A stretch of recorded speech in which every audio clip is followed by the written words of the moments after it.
रक्षा मंत्री राजनाथ सिंह ने बहुत बड़ा दावा किया है। बाबरी मस्जिद बनवाना चाहते थे नेहरू। ये बात कही है रक्षा मंत्री ने। नेहरू ने सरकारी पैसों से बाबरी बनवाने की योजना बना ली थी। सरदार पटेल ने नेहरू का विरोध किया था। राजनाथ सिंह ने एक बड़ा दावा किया है। रक्षा मंत्री राजनाथ सिंह ने बाबरी मस्जिद को लेकर एक बड़ा दावा किया है कि पहले प्रधानमंत्री जवाहरलाल नेहरू बाबरी मस्जिद बनवाना चाहते थे और इसके लिए सरकारी पैसों का इस्तेमाल करना चाहते थे। जवाहरलाल नेहरू बाबरी मस्जिद के मुद्दे पर सरकारी खजाने से पैसा खर्च करने की बात जब उन्होंने छेड़ी थी, सरकारी खजाने से पैसा खर्च करके बाबरी मस्जिद बनवाई जानी चाहिए, उसका भी विरोध यदि किसी ने किया था तो गुजराती मां की कोख से पैदा हुए सरदार वल्लभ भाई पटेल ने ही किया था मेरे भाई। और उस समय सरकारी पैसे से उन्होंने बाबरी मस्जिद नहीं बनने दिया।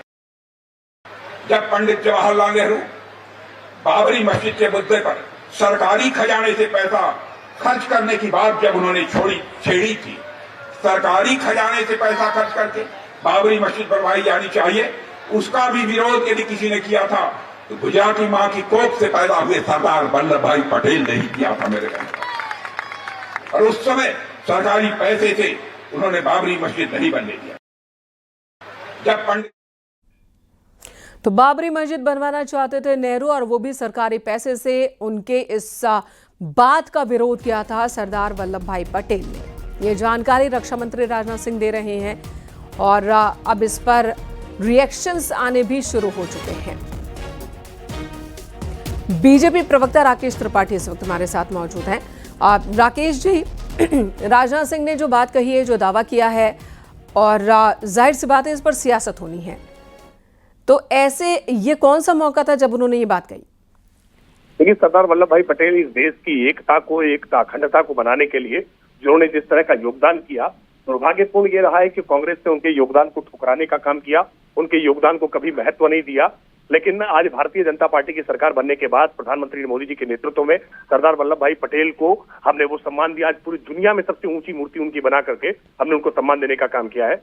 पंडित नेहरू ने अपने मुख्य देश के प्रधानमंत्री बनते समय वो चाहते तो इस बात को सम्मानित कर सकते थे, उनको के योगदान के लिए उनको स्थान दे सकते थे, लेकिन मजहबी तुष्टीकरण ने, राजनीति की वोट बैंक के पॉलिटिक्स ने इस तरह से अंधा कर दिया था कि उन्होंने तमाम ऐसे निर्णय किए जिन निर्णयों के कारण देश की जो वास्तविक स्थिति बन सकती थी, देश उससे महरूम हो गया। राकेश जी, लेकिन अब कांग्रेस की ओर से फिर वही बात कही जा रही है कि जब आपके पास कुछ भी नहीं होता तो आप बस नेहरू को याद करने लगते हैं।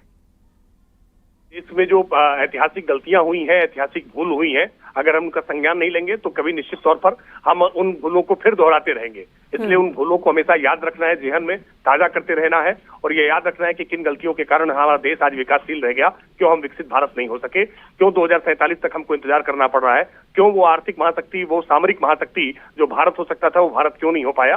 निश्चित तौर पर इनके कारणों को जब तक याद नहीं रखेंगे तब तक हम समाधान नहीं ढूंढ पाएंगे। जी, धन्यवाद राकेश जी इस वक्त न्यूज़ 18 से बात करने के लिए।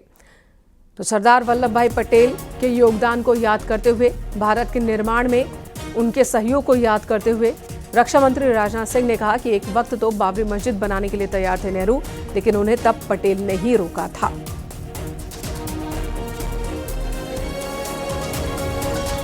और राजनाथ सिंह के इस बयान पर कांग्रेस के रिएक्शंस आने शुरू हो चुके हैं। सुनाते हैं आपको कि कांग्रेस का कहना क्या है। सरकार के अंदर है, कोई दस्तावेज दे दें। हमारे पास दस्तावेज हैं कि सरदार पटेल ने इनके जो पेरेंटल ऑर्गेनाइजेशन है, जो विचारधारा है, उस विचारधारा के विरुद्ध जो पत्र लिखा था और उसके अंदर उसको बैन किया था, वो डॉक्यूमेंट्री एविडेंस है। तो ये ऐसी बात मत करें। सरकार के अंदर शामिल लोग अगर इस प्रकार की बातें करेंगे और इस प्रकार का झूठा नैरेटिव देश के अंदर फैलाएंगे तो ये बहुत ही दुखदायी है। नेहरू ने उन्हें उप प्रधानमंत्री बनाया, अपना गृह मंत्री बनाया और दोनों में इतना सामंजस्य था। जब अंग्रेजों के खिलाफ लड़ते थे ना, तब जब आपकी पार्टी भाजपा का मात्र संगठन अंग्रेजों के साथ खड़ा था, तो राजनाथ जी ना आपके इतिहास के साथ, ना आपके व्यक्तित्व के साथ ये बात नहीं जाती है। हम इतना कहना चाहते हैं कि आज दोनों इस दुनिया में नहीं, कम से कम उनका नाम लेकर झूठ बोलने का पाप मत करिए। तो कांग्रेस कह रही है कि राजनाथ सिंह झूठ बोल रहे हैं। अगर वो सच कह रहे हैं जैसा उन्हें लग रहा है तो फिर कोई सबूत दे। बीजेपी ने लेकिन मोर्चा संभाल रखा है, वो राजनाथ सिंह के बयान के साथ है। सांसद दामोदर अग्रवाल है हमारे साथ, हम उनसे बात करते हैं। रक्षा मंत्री राजनाथ सिंह ने बाबरी मस्जिद पर जो बयान दिया है, वरिष्ठ नेता हैं वो और बीजेपी अध्यक्ष भी रहे हैं, बाबरी मस्जिद को लेकर नेहरू जी से संबंधित उन्होंने बयान बोला, आप कैसे देखते हैं इसको? राजनाथ सिंह जी जैसे वरिष्ठ नेता कोई बात कहते हैं तो उसका आधार अवश्य होता है। नेहरू विचारधारा सदैव हिंदू विरोधी, सनातन विरोधी और मुस्लिम तुष्टीकरण की रही है। वो इस हद तक भी जा सकते हैं कि बाबरी ढांचा ही वो बना दे में सरकार से। इससे बड़े दुर्भाग्य की बात और कोई नहीं हो सकती। अब ये खुलासा हुआ है तो कई परतें खुलेंगी और सारी स्थिति जनता के सामने आना बेहद जरूरी है कि किस प्रकार से उन्होंने इतिहास के साथ खिलवाड़ किया।